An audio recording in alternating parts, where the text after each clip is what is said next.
Another year, another ABL. Welcome, this is ABL Season 4, and my name is the Honest Pokemon Trainer, also known as HPT, because I'm quite lazy.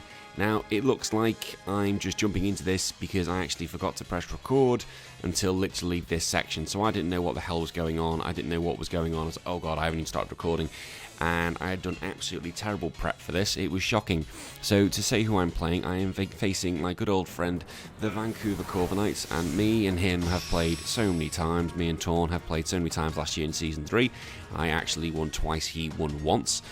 So the rules with this one is that you can only bring one Gigantamax Pokemon, one Legendary Pokemon, and it was bring 6. So he started the battle with Charizard and with Ninetales. I started off with Lunala, who's my legendary, and Porygon 2. I'm really sorry that this is a really poor start. It is a shocking start. It's just unfortunately the way it was set up. I had to do the voice recording because I wasn't able to commentate. Those who know me, sometimes I'm not able to commentate on battles, so I'll try and do it afterwards. Now, my plan with this was to try and get the Trick Room up with Lunala. I thought they'd go after Porygon, because Porygon is always the Trick Room setter. So I thought, well, I'll try and bait him into doing that. Because I am a Trick Room user, I prefer being in Trick Room. I feel comfortable in being in Trick Room. As you can see, there's my team. I've got Lunala, Porygon 2, Hitmontop, Snorlax, Primarina, and Volcarona. I decided to not bring Amoonguss because of the reasons of those fire types. Thought it'd be an absolute sitting duck. So I switched out Porygon 2 to bring in Primarina, hoping that I was going to be getting the Trick Room this turn. Torn goes for his Dynamax, but it's actually I think it's a Gigantamax. Yeah, it's a Gigantamax. So he has actually 2. He has Urshifu and he has Charizard. So he can use one of them. It's up to him which he uses, but he decides to use Charizard. So Urshifu is in his squad, but as you will see that later on, it will not Dynamax. So he's got the Heat Wave, which I'm like, uh-oh. Luckily, Primarina avoids it, but it's still going to do a ton of damage in the sun. Luckily, Lunala takes out like a beast, because it's a beast. And I was thinking, oh, this is coming into Porygon, and I saw it going into the Lunala, I went, uh-oh. And Lunala went down, and went, oh no. I have prepped this so badly, it's shocking. And Lunala went down. In reality, I think the Porygon would have took it. Porygon is so bulky, it probably would have just laughed at it. But now I was getting hit by flames. I thought, oh, this match is going to pot. What the hell do I do? I need to get Trick Room up. It's the one move I need. And I think I decided, right, you know, this battle could be going straight away. I was debating Wide Guard at this point from the Hitmontop, but I thought, no, that's not a good idea, because that Charizard will finish me off. It will have an Air Slash, which means it will probably hit me with a Flying or Max Airstream, which would finish off the Hitmontop. And Fake Out doesn't work, so I brought out Porygon 2 thinking, oh god, this is just not my day. So Porygon 2 gets a download boost, and this time I get an attack boost, which is pretty irrelevant. As you can see later on, I've got Psychic on this. This has actually been my downfall, and you'll laugh about how badly I prepped for this match. Thankfully I prepped a bit better for match 2. And it is quite late at the moment recording, so I'm not my usual boisterous self. I've got a bit of a sore throat at the moment. Don't worry, it's not that. It's not that what we all hate. It's not. It's just a bit of a tickly throat because I've been talking too much today. So I'm thinking, what am I going to do here? Now I've got Hyper Voice, which is actually a water move because of Primarina's ability. So I use the Protect because I need to get the Trick Room up because this is going to get hit and twatted. So the Porygon 2 is going to be using the Trick Room, use the Will-O-Wisp. That goes on to the Porygon 2 just to add more chip damage. I was surprised by that. I thought he might go for the for more Heat Wave just to do more damage. And Max Overgrowth, that goes on to the Primarina, which would have been fantastic. It doesn't do that much damage, although saying that actually does more than it could have. But that would have been a Primarina that could have gone had it been hit by, had it not protected, it would have been dead, 100%.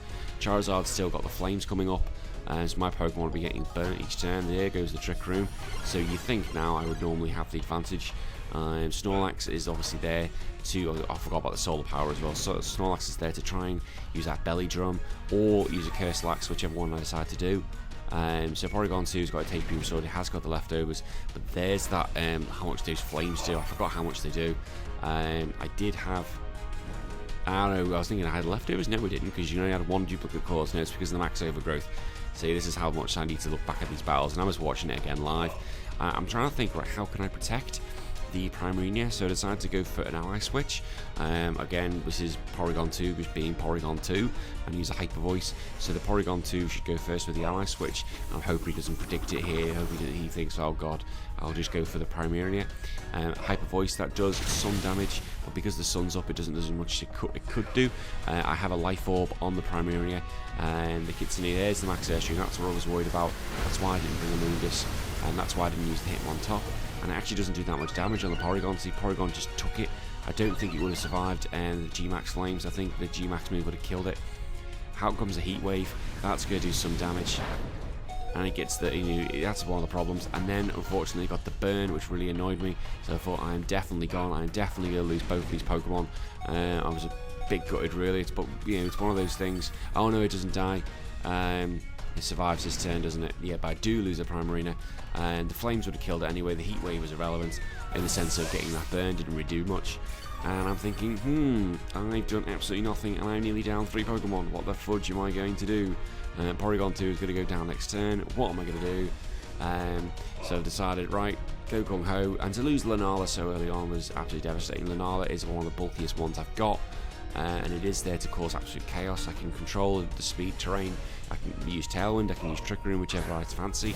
And so now I decide to bring Snorlax, and what you'll see, or you'll laugh at, I only have Facade, which really is the bad move, because I'm staring at 2 fire Pokemon and I don't have any Rock Slide, which would have killed them both. He would have survived getting hit from Belly Drum, so after the damage, through whatever his Pokemon were going to throw at me. But I really played this badly, and that's not even the worst of it. The worst of it is that yet to come. Show how badly I prepped. Having a Psychic was shocking. Having just Facade was shocking.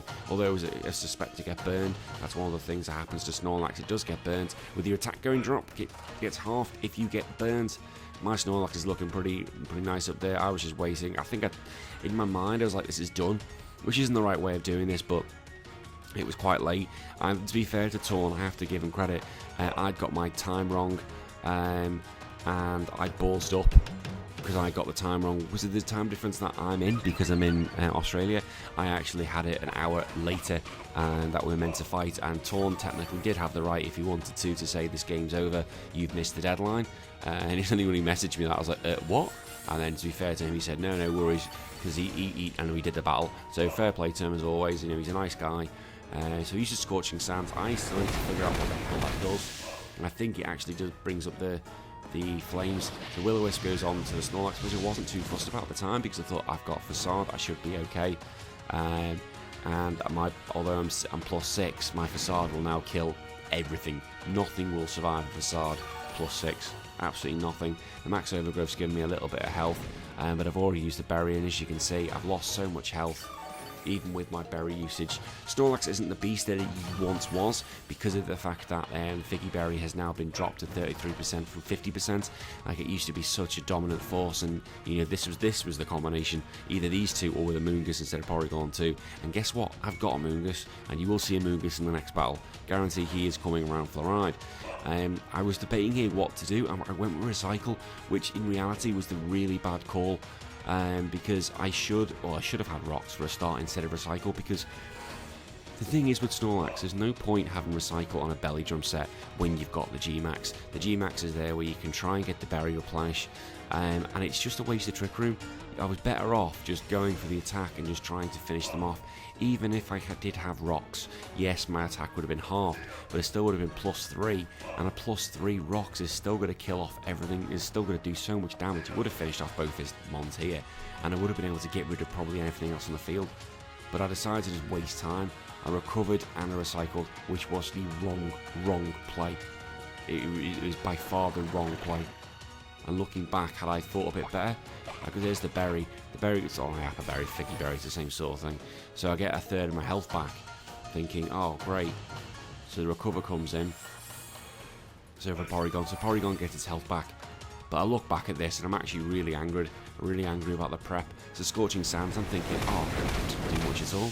Does a bit more than it did last time. Heat Wave comes in, and although Snorlax did miss it, the burn damage is still going to hurt, and the flames are still going to hurt. So I'm essentially back at the same point as I was.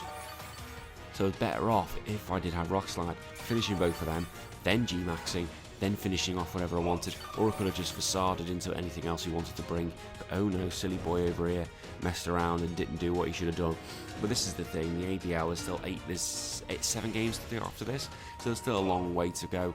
Not as many games as it was last year. I think he had 12 games last year, only 8 this season, and that's because of the reduced amount of trainers. If you'd watched, I did the first commentary for the first game, which was really good stuff today, and I'm actually playing Nick, who unfortunately didn't beat the NJ Brobats, and I placed the NJ Brobats the week after that.